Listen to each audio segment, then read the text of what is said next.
If you guys saw my video on my top 10 comics of 28 that I read in 2018, that wasn't 100% accurate because that was the graphic novels that I read in 2018.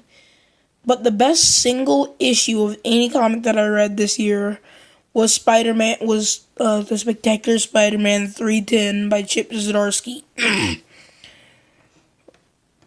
It's a really emotional one-shot story. This is the last story written by Chip Zdarsky about Spider-Man. I think he's going on to work on, I don't know, something else, but this story is a really good story.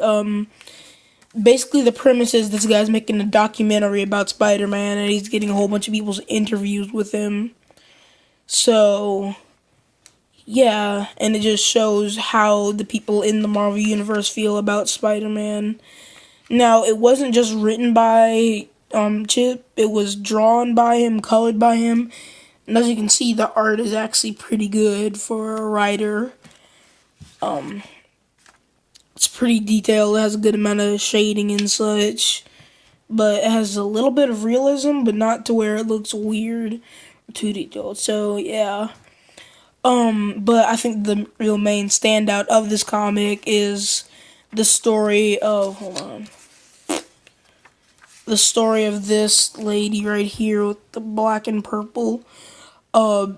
That's kind of the one interview that takes up the most space in this book because basically her son gets tied up in a gang and instead of sending him to jail, Spider-Man lets him go, and then he starts like helping him with his homework and his grades and stuff, and it's really good. I'm not gonna spoil what happens to him, but it's just really emotional and it's a tearjerker. I didn't cry because I'm a man, but still, it's just a really emotional, good story. And you should read it.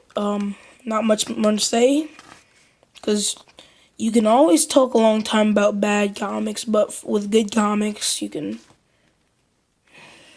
just want people to read them. So I won't show you guys all of it. So that's it for the video. And yeah, bye.